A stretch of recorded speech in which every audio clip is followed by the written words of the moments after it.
Hey guys, Joey here with Cannon's RV Repair. In our last RV tech tip short YouTube video, we talked about RV furnaces that will not shut off.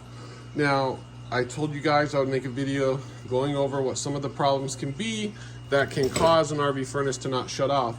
Now that we've gotten this safety issue out of the way, which is where you want to cool down this RV furnace before you remove the 12-volt DC power to make it stop running, because if it's hot, remember, it can damage the unit and or cause a fire, and that's a very big hazard for you as the RV owner. So with that in mind, if your furnace is currently running right now and you're watching this video, go ahead and shut your propane off.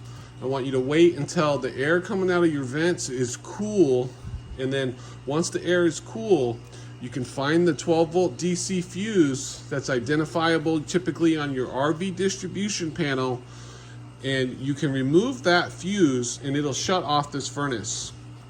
If you do not have that capability, or you don't know where your 12-volt fuse is, obviously you're going to have to hire an RV technician to come out. But as long as your 12-volt, your propane system is shut off, you eliminated the risk of fire, and now it's just running cold air through it. But these do have a built-in safety device on the back of them, and it's called a high limit switch. And I don't know if you guys can see it. It's usually right here in the back, and it would be right here and here, and then the wires will hook up to it. We've removed this one because it's getting replaced. Anytime we remove a furnace and we replace a control board, we replace the high limit switch as well. And that's just a good practice on our end.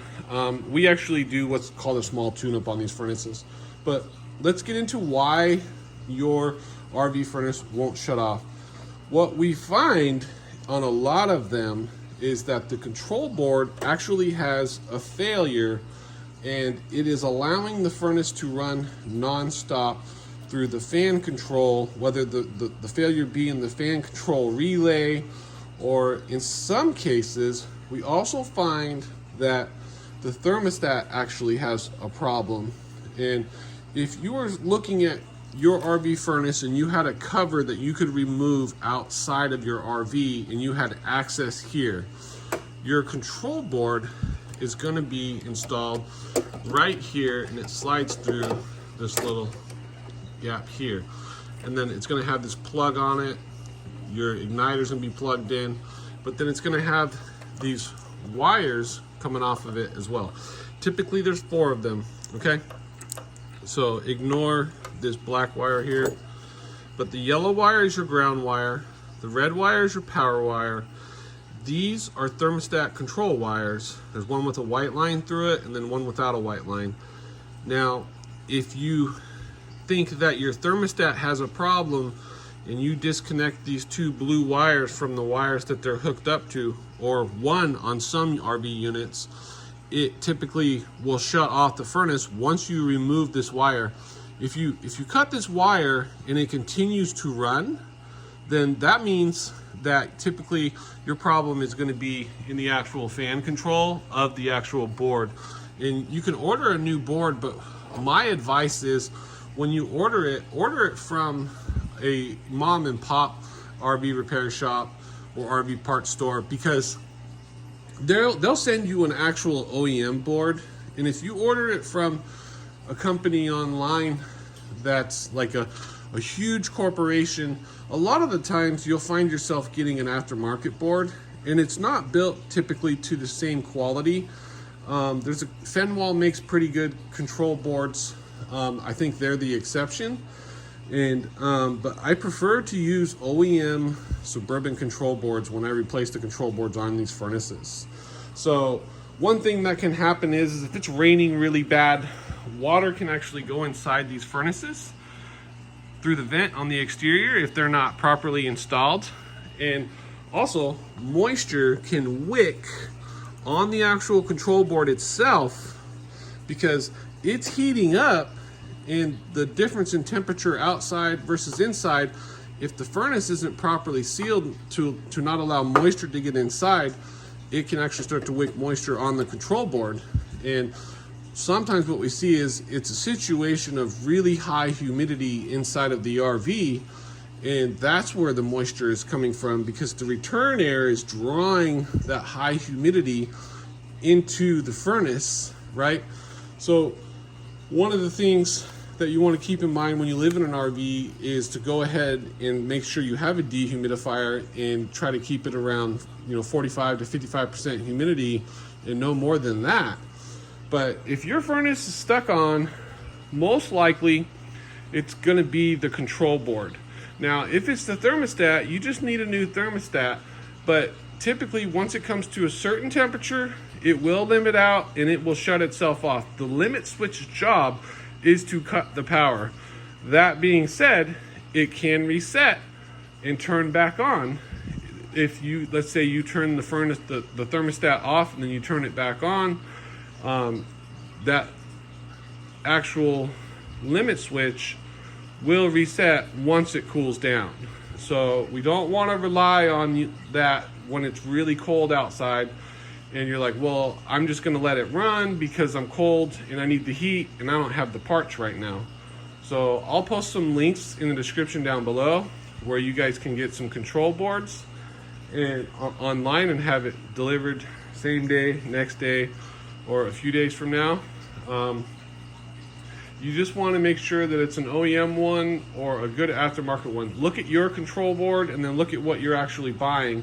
And if you get one in the mail and it doesn't look like the one that you bought, send that thing back and tell them, let me show you what the OEM control board looks like on a Suburban furnace, okay? This is the new style OEM control board Suburban furnace, okay? Now I'm going to show you an old style one. This is an old style one. So, and if you look on this igniter here, it'll actually say Suburban Manufacturing on that one. And I believe it says it on this one as well. So if it says Shenzhen or something like that, most likely it's going to be an aftermarket one and they'll use cheaper parts, and that is why it's about half the cost of what an OEM board costs. Now, it's all about safety. The extra money is worth it, I promise you. Buy the OEM control board. I hope this video helps somebody out there to better understand what's actually going on. Just remember, if your furnace is running nonstop and it's hot, you want to turn the propane off, but you have to wait for it to go through all of the propane before you shut it off, because you want it to be blowing cold air when it shuts off. Because the way these things normally work is once they're satisfied, they'll run for an additional 5 minutes or so and cool down the furnace before it shuts it off. So with that in mind, always make sure that you practice safety. So, because we don't want to damage the furnace any more than it already is, and we definitely don't want to have a fire in the RV. But these are designed to be safe and efficient. So most likely what will happen is once it got to a certain temperature where it was too hot, the limit switch would engage and it would shut the unit down. But you still want to get an RV technician out there or do it yourself if you're confident. But sometimes it's easier just to get a tech out there, especially if you don't have access to the furnace on the outside of the RV. These can be challenging to remove from an RV when there's no cover on the outside. And I have other videos on how to remove these furnaces, how to change out the burners, how to basically everything you could think of. People actually, my competitors too, drop these furnaces off to me and have me fix them and give them back to them because they know I'm so thorough when I go through them. So until next time, be sure to subscribe to my video.